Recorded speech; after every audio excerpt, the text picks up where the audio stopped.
کہ ان کے باقیات ہندوستان لے جائے جائیں.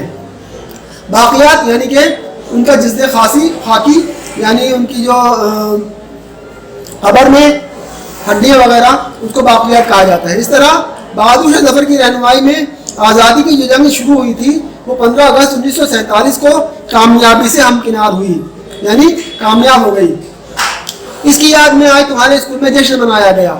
ابو آپ نے بڑی اچھی معلومات فراہم کی. میں یہ سب باتیں اپنے دوستوں کو بتاؤں گا, وہ بھی سن کر خوش ہو جائیں گے, عامر نے کہا.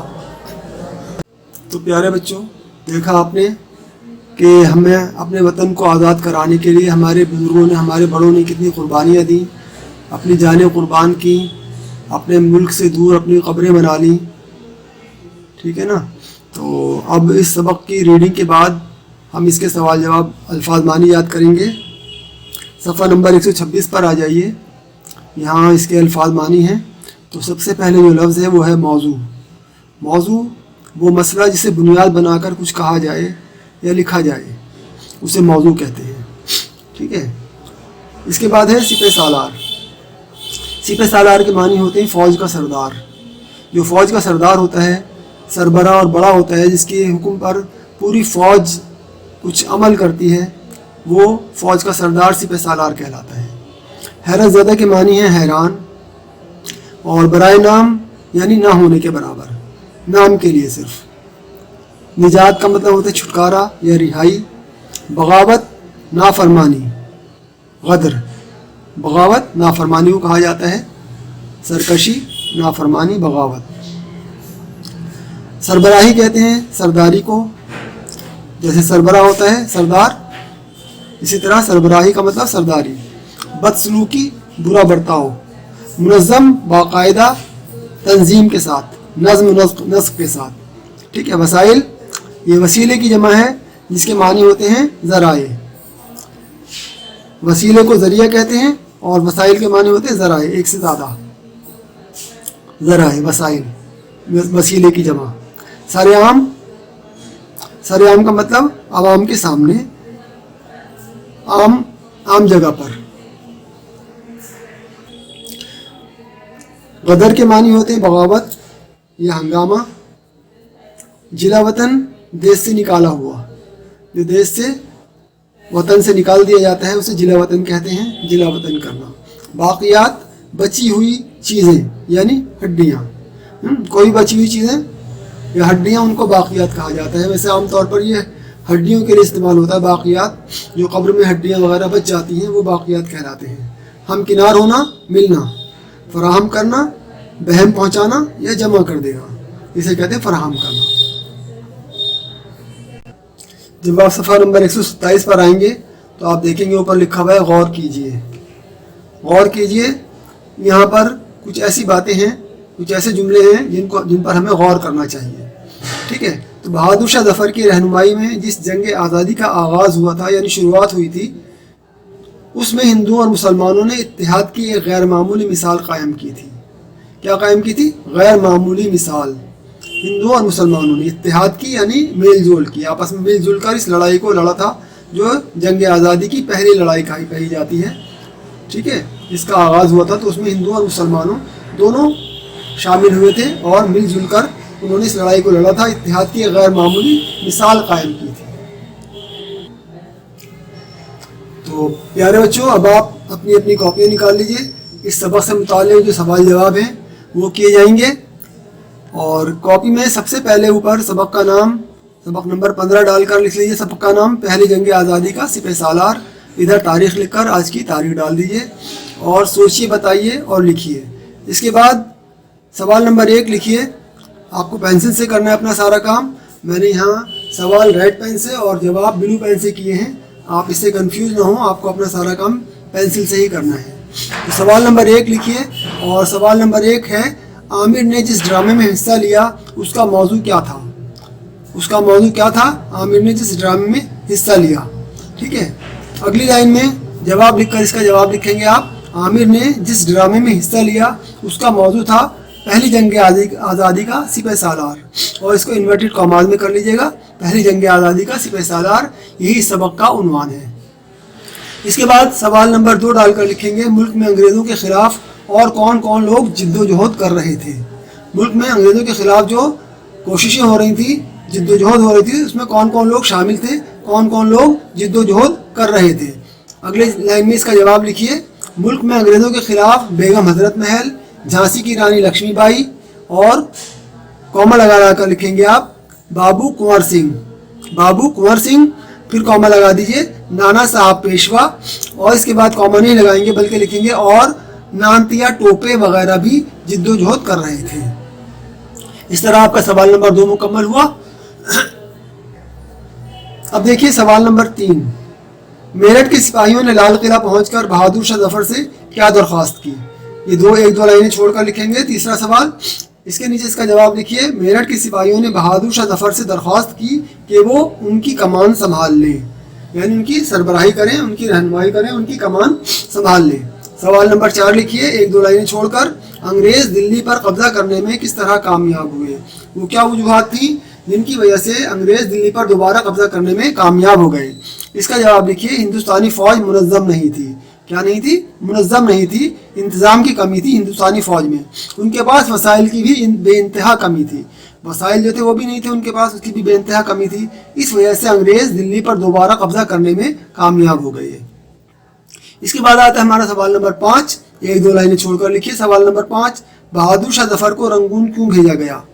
اس کا جواب لکھیے انگریزوں نے بہادر شاہ ظفر کو بغاوت کا ذمہ دار قرار دیا اور ضلع وطن کر کے انہیں رنگون بھیج دیا. اب آتا ہے آخری سوال، سوال نمبر 6. نیتا جی سبھاش چندر بوس نے ان کے مزار پر کس خواہش کا اظہار کیا؟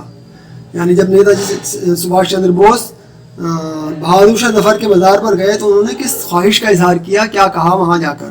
جواب ہے اس کا نیتا جی سبھاش چندر بوس نے بہادر شاہ ظفر کے مزار پر اس خواہش کا اظہار کیا کہ ان کے باقیات ہندوستان لے جائے جائیں. یعنی جو ان کی قبر میں ان کی ہڈیاں موجود ہیں جو خراب نہیں ہوئی ہیں، ان کے باقیات جو ہے وہ ہندوستان لے کے جائے جائیں اور وہاں ان کو دفن کیا جائے. اس خواہش کا اظہار کیا تھا نیتا جی سبھاش چندر بوس نے ان کے مزار پر، یعنی بہادر شاہ ظفر کے مزار پر جا کر. سوال جواب کے بعد اب اسی صفحے پر کچھ کام آپ کا ورک بک کا ہے. یہاں پر دیکھیے نیچے دیے ہوئے جملوں کو سبق کے مطابق صحیح لفظوں سے پور کیجیے. یہاں کچھ الفاظ دیے ہوئے ہیں جیسے یہ ہے بدسلوکی، مقدمہ، ملکی، کمان، جنگ آزادی. اور یہاں پر 5 آپ کو جملے دیے ہوئے ہیں اور ان میں خالی جگہ ہے. ان جملوں کو پر کرنا ہے آپ کو ان الفاظ کی مدد سے جو یہاں پر اوپر لکھے ہوئے ہیں. سب سے پہلے جو جملہ ہے وہ ہے میں 1857 کے بارے میں اور معلومات حاصل کرنا چاہتا ہوں، جو عامر نے اپنے والد صاحب سے کہا تھا، اپنے ابو سے کہا تھا. ٹھیک ہے، تو یہاں پر خالی جگہ میں کیا آئے گا؟ جی شاباش، جنگ آزادی. میں 1857 کی جنگ آزادی کے بارے میں اور معلومات حاصل کرنا چاہتا ہوں، یہ عامر نے کہا تھا اپنے ابو سے. ٹھیک ہے، تو یہاں پر جنگ آزادی لکھا جائے گا. دوسرے جملے میں دیکھیے اپنی چالاکی اور مکاری سے انہوں نے انتظامات اپنے ہاتھ میں لے لیے. کون سے انتظامات؟ جی ملکی انتظامات. یہاں پر آئے گا ملکی. انہوں نے ملکی انتظامات اپنے ہاتھ میں لے لیے، یعنی انگریزوں نے اپنی چالاکی اور مکاری سے. تیسرا جملہ ہے انگریز ان ہندوستانی فوجیوں کے ساتھ کیا کرتے تھے؟ جی بدسلوکی کرتے تھے. تو جو انگریز کی فوج میں ہندوستانی سپاہی تھے ان کے ساتھ وہ انگریز جو ہے وہ بدسلوکی کرتے تھے. ہندوستانی فوجیوں کے ساتھ بدسلوکی آئے گا یہاں پر، بدسلوکی کرتے تھے. چوتھا جملہ ہے سپاہیوں نے بہادر شاہ ظفر سے یعنی بادشاہ سے درخواست کی کہ وہ ان کی کیا سنبھالیں؟ جی کمان سنبھالیں. پانچواں جملہ بہادر شاہ ظفر پر چلا کر انہیں بغاوت کا ذمہ دار قرار دیا. بغاوت کا ذمہ دار قرار دیا کیا چلا کر؟ جی مقدمہ چلا کر انہیں بغاوت کا ذمہ دار قرار دیا. کس کو؟ بہادر شاہ ظفر کو، انگریزوں نے. اب آ جائیے صفحہ نمبر 128 پر. یہاں لکھا ہوا ہے پڑھیے، سمجھیے اور لکھیے. تو اس کو پڑھنا بھی ہے، سمجھنا بھی ہے اور اس کے بعد میں لکھنا ہے. ٹھیک ہے، تو یہاں پر دیکھیے کیا لکھا ہوا ہے. جو زمانہ گزر چکا اسے ماضی کہتے ہیں. ماضی یعنی پاسٹ، جس کو انگلش میں پاسٹ کہا جاتا ہے، اردو میں اسے کیا کہتے ہیں؟ ماضی. جو زمانہ گزر چکا اسے ماضی کہتے ہیں. موجودہ زمانے کو حال کہتے ہیں، یعنی پریزنٹ کو کیا کہتے ہیں اردو میں؟ حال کہتے ہیں. آنے والے زمانے کو یعنی فیوچر کو مستقبل کہتے ہیں. ٹھیک ہے, تو یہ 3 زمانے ہوتے ہیں, ماضی, حال اور مستقبل. یہ گزرا ہوا زمانہ, یہ موجودہ زمانہ اور یہ آنے والا زمانہ. اب آگے دیکھیے کیا کہتے ہیں. یہ نیچے دیے ہوئے جملوں میں کس زمانے کا ذکر ہے, خالی جگہوں میں لکھیے. یہاں پر یہ 3 جملے دیے ہوئے ہیں اور یہاں خالی جگہ ہے. یہاں پر آپ کو لکھنا ہے کون سے زمانے کا ذکر کیا گیا ہے اس جملے میں. میں جنگ آزادی کے بارے میں اور معلومات حاصل کرنا چاہتا ہوں. تو یہ چاہتا ہوں جو ہے اس بات کو ظاہر کرتا ہے کہ یہ جملہ جو ہے یہ حال کا ہے. تو یہاں پر آپ لکھیں گے حال, موجودہ زمانے کا جملہ ہے, حاصل کرنا چاہتا ہوں. ٹھیک ہے, تو یہاں پر آپ لکھ دیجیے حال. دوسرا جملہ, مغلوں کی حکومت ناکام رہ گئی تھی. مغلوں کی حکومت کیا رہ گئی تھی, ناکام رہ گئی تھی. تو یہ کیونکہ گزرے ہوئے زمانے کی بات کی جا رہی ہے تو یہ ہے ماضی, یہ ماضی کا جملہ ہے تو یہاں پر ماضی لکھ دیجیے. تیسرا جملہ, یہ سب باتیں میں اپنے دوستوں کو بتاؤں گا. تو یہ گا جو ہے بتاؤں گا, یہ اس بات کو ظاہر کرتا ہے کہ یہ جملہ آنے والے زمانے کا ہے. ایسا کروں گا, بتاؤں گا, تو یہ مستقبل کا جملہ ہو گیا. تو یہاں پر آپ لکھ دیجیے مستقبل یعنی فیوچر. اب دیکھیے یہاں پر لکھا ہوا ہے ماضی, حال اور مستقبل کی 2 مثالیں لکھیے. یہاں پر آپ کو ماضی اور یہاں پر حال اور یہاں مستقبل, یہاں پر 2 مثالیں آپ کو لکھنی ہیں. ایک مثال یہاں اور ایک یہاں. تو اس طرح سے ان 2 لائنوں میں آپ ان دونوں کی تینوں کی مثالیں لکھ دیجئے. اس طرح اس کام کو آپ کو خود کو کرنا ہے, آپ اس کام کو خود کریں گے. اب اسی کے نیچے دیکھیے ان محاوروں کو جملے میں استعمال کیجئے. یہاں کچھ محاورے ہیں اور یہاں جملوں کے لیے خالی جگہ چھوڑی گئی ہے.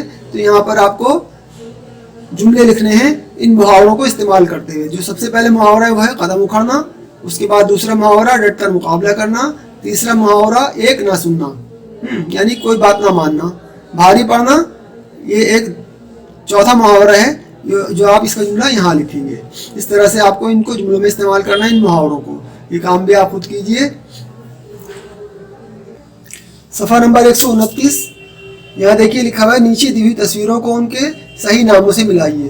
ایک لائن کیجئے اسکیل رکھ کے اور جو صحیح نام ہیں ان سے اس کو ملا دیجئے. جیسے یہاں سب سے پہلے لکھا ہوا ہے رانی کی جھانسی, جھانسی کی رانی. تو جھانسی کی رانی یہ ہیں, آپ پہچانتے ہیں. تو ایک لائن یہاں سے یہاں تک کر دیجئے. اس کے بعد سبھاش چندر بوس نیچے تک تلاش کیجئے سبھاش چندر بوس کی تصویر اور اس کو لائن سے ملا دیجئے. آپ کے اسکرین کے اوپر صرف 3 تصویریں ہی آ رہی ہیں, یہاں 6 تصویریں ہیں اور 6 ہی نام ہیں. آپ ان کو دیکھ کر سبھاش چندر بوس کو ملا دیجئے. پھر ہے نانتیا ٹوپے, نانتیا ٹوپے کو ان کی تصویر سے ملا دیجئے نام کو. پھر ہے بابو کنور سنگھ, ٹھیک ہے. اس کے بعد ہے بہادر شاہ ظفر, اور بہادر شاہ ظفر کے بعد سب سے آخر میں نیچے ہے بیگم حضرت محل. تو یہ 6 تصویریں ہیں اور 6 نام یہاں لکھے ہوئے ہیں. ان ناموں کو تصویروں کے ساتھ میں جس کی جو تصویر ہے اس نام سے اس کو ملا دیجیے پینسل سے اسکیل رکھ کے. اب ہم آئیں گے صفحہ نمبر 130 پر. صفحہ نمبر 130 پر دیکھیے نیچے دیے ہوئے جملوں میں رنگین لفظوں کے متضاد خالی جگہوں میں لکھیے. جو یہاں پر رنگین لفظ لکھے ہوئے ہیں پورا جملہ جو ہے وہ بلیک سے ہے اور ایک لفظ جو ہے وہ یہ رنگین لکھا ہوا ہے, بلیک سے علاوہ دوسرا رنگ ہے. تو اس کا متضاد لکھنا ہے آپ کو یہاں پر, ٹھیک ہے. جیسے عامر آج بہت خوش تھا, تو خوش کا متضاد کیا ہوگا, غمگین. متضاد تو آپ سمجھتے ہیں نا, اپوزٹ ورڈ. جی شاباش. بہادر شاہ ظفر کی زندگی کے حالات پیش کیے گئے تھے. تو زندگی کا متضاد یعنی زندگی کا اپوزٹ ورڈ ولوم شبد موت, ٹھیک ہے. تیسرا جملہ ہے سب نے طلباء کی بہت تعریف کی. تعریف کا متضاد کیا ہوگا, برائی. اس طرح سے آپ کو ان سب کے متضاد یہاں لکھنے ہیں. ابو نے جواب دیا, تو جواب کا متضاد سوال. انگریز اپنے ناپاک ارادوں کے ساتھ ہندوستان میں داخل ہوئے. ناپاک کا متضاد کیا ہوگا, پاک, ٹھیک ہے. اور یہ ہے اونے پونے داموں. اونے پونے داموں خرید کر اپنے ملک لے جانے لگے. خرید کا متضاد یہاں پر ہے خرید, تو اس کا متضاد ہے فروخت. تو یہاں فروخت لکھ دیجیے. اس طرح سے بہت آسان کام ہے, اس کام کو کیجیے آپ. اس کے بعد میں اس کے نیچے پہلی جنگ آزادی یعنی 1857 پر 5 جملے لکھیے. یہاں پر آپ دیکھیے 5 لائنیں بنی ہوئی ہیں. یہاں آپ کو اپنے آپ 5 جملے لکھ رہے ہیں. جو 1857 کی جنگ آزادی تھی اس کے اوپر 5 جملے یہاں پر ان لائنوں میں آپ یہ کام بھی آپ خود کیجیے. 5 جملے لکھ دیجیے 1857 کی جنگ آزادی کے بارے میں. تو پیارے بچوں, اس طرح آپ کا یہ آج کا سبق مکمل ہوتا ہے. جو کام آپ کا کاپی کرنے کا ہے اس کو کاپی میں کیجیے, اور جو ورک بک کا کام ہے اس کو ورک بک میں کر کے اپنا کام مکمل کیجیے. شکریہ.